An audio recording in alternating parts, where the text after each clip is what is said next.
بسم اللہ الرحمن الرحیم۔ السلام علیکم، میں ہوں Muhammad Fahad Anwar from my channel motivators and trainers. آج حضرت عثمان رضی اللہ تعالیٰ عنہ کی زندگی کے اوپر، ان کی کامیابیوں کے اوپر، ان کے کاروبار کے اوپر، ان کے کام کے اوپر ہم تھوڑی سی روشنی ڈالیں گے اور اس سے کچھ سیکھنے کی کوشش کریں گے۔ حضرت عثمان رضی اللہ تعالیٰ عنہ بنو امیہ قبیلہ کے سردار عفان کے گھر پیدا ہوئے، اور یہ عفان بنو امیہ قبیلہ کا سردار تھا اور بہت امیر تاجر تھا۔ اور بنو امیہ قبیلہ اس وقت اسلام کے دور سے پہلے بھی ایک ریپیوٹڈ قبیلہ تھا۔ آپ رضی اللہ تعالیٰ عنہ کی جوانی کی عمر میں ہی آپ کے والد کا انتقال ہو گیا، اور وہ آپ رضی اللہ تعالیٰ عنہ کے لیے بہت مال چھوڑ کر گیا جو وراثت میں آپ کے پاس آیا۔ اس کے بعد آپ رضی اللہ تعالیٰ عنہ نے اپنے باپ کا تجارت کا پیشہ ہی اپنایا، اور اس میں آپ نے بڑے پیمانے کے اوپر کپڑے کا کاروبار کیا، اور اس کاروبار میں آپ نے بہت ترقی حاصل کی، اور تھوڑی ہی دیر کے اندر آپ کا شمار امیر ترین لوگوں میں ہونے لگا۔ جب حضرت عثمان رضی اللہ تعالیٰ عنہ نے اسلام قبول کیا تو بنو امیہ نے اس کو بالکل پسند نہ کیا، کیونکہ بنو امیہ وہ قبیلہ تھا جو آپ صلی اللہ علیہ وآلہ وسلم کی ٹیچنگز کو بالکل پسند نہیں کرتا تھا۔ تو انہوں نے ٹوٹلی حضرت عثمان رضی اللہ تعالیٰ عنہ کو اسلام قبول کرنے کے بعد ریجیکٹ کر دیا، ایون کہ آپ کے اپنے قریبی رشتہ داروں نے بھی آپ کو چھوڑ دیا، اور آپ کی بیویوں نے بھی آپ کو چھوڑ دیا۔ تو آپ رضی اللہ تعالیٰ عنہ کو وہاں سے ہجرت کرنا پڑی، اور پھر جب آپ واپس آئے تو اس وقت آپ نے مسلمانوں کے ساتھ مدینہ ہجرت کر لی۔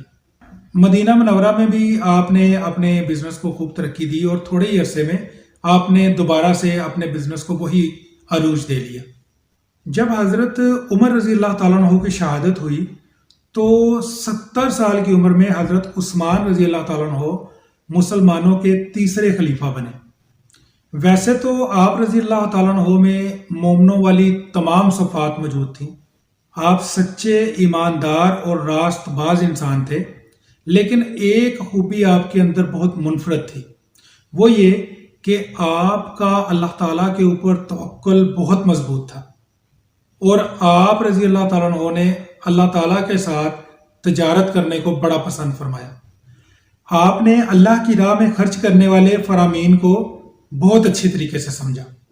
اور ہمیشہ زیادہ فائدے کے لیے اللہ تعالیٰ سے تجارت کی۔ حضرت عثمان رضی اللہ تعالیٰ عنہ نے مختلف موقعوں پر مسلمانوں کی فلاح کے لیے بہت مال خرچ کیا۔ آپ نے مسلمانوں کی آرمی کو طاقت بخشنے کے لیے، ان کو رسد پہنچانے کے لیے، ان کو ہتھیار فراہم کرنے کے لیے بھی اپنا بہت سا مال خرچ کیا۔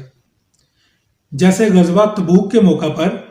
آپ رضی اللہ تعالیٰ عنہ نے 300 اونٹ، 100 گھوڑے، بہت سا سونا چاندی اور بہت سے ہتھیار مسلمانوں کو فراہم کیے،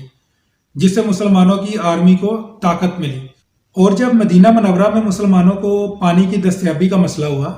جب وہ یہودی کا کنواں تھا، وہاں سے مسلمانوں کو مہنگے داموں پانی خریدنا پڑتا تھا، تو اس وقت حضرت عثمان رضی اللہ تعالیٰ عنہ نے مہنگے داموں وہ کنواں خرید کر، اور بڑی حکمت سے اس کنویں کو آپ رضی اللہ تعالیٰ عنہ نے خریدا کہ وہ بیچنے کو تیار نہیں تھا۔ آپ رضی اللہ تعالیٰ عنہ نے پہلے آدھا خریدا کہ ایک دن پانی تمہارا ہے، ایک دن ہمارا،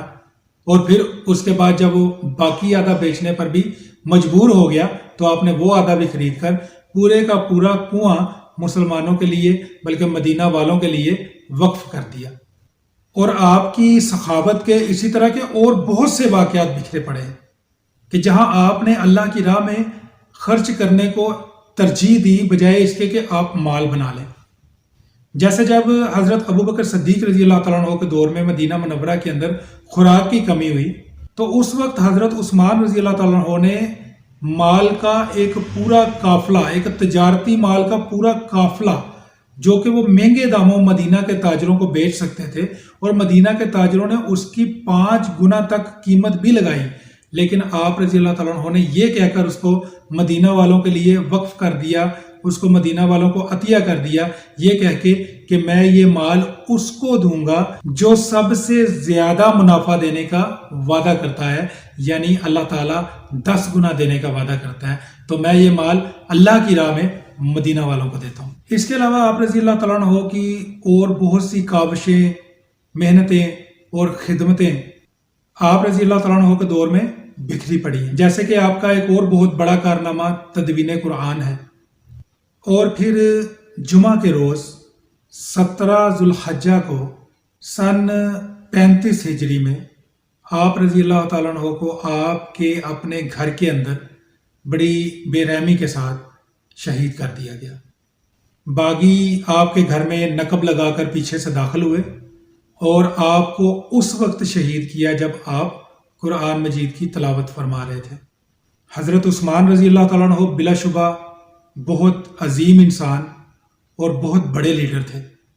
ہمیں ان کی زندگی کو فالو کرنا چاہیے، ان کی ٹیچنگز کے اوپر عمل کرنا چاہیے تاکہ ہم بھی اپنی زندگیوں کے اندر کامیاب ہو سکیں۔ اللہ تعالیٰ آپ رضی اللہ تعالیٰ عنہ پر کروڑوں رحمت نازل فرمائے، آمین۔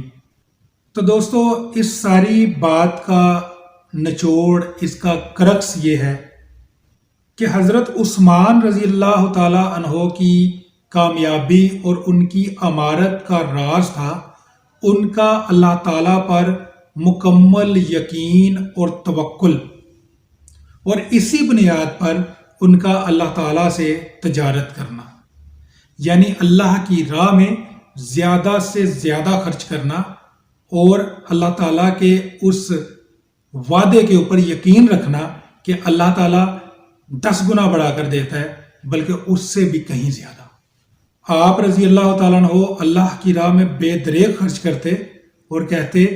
جو اللہ کے پاس ہے وہ سب سے بہتر ہے، جو اللہ کے پاس ہے وہ سب سے بہتر ہے۔ کامل یقین کے ساتھ یہ کہتے بھی اور اس کے اوپر ان کا عمل بھی تھا۔ آج اگر ہم بھی کامیابی چاہتے ہیں تو ہمیں بھی چاہیے کہ ہم اپنے مال کو اللہ کی راہ میں خرچ کرنے کے بعد اللہ سے اس کے عظیم اجر کی امید رکھیں۔ اللہ تعالیٰ سمجھنے اور عمل کرنے کی توفیق عطا فرمائے۔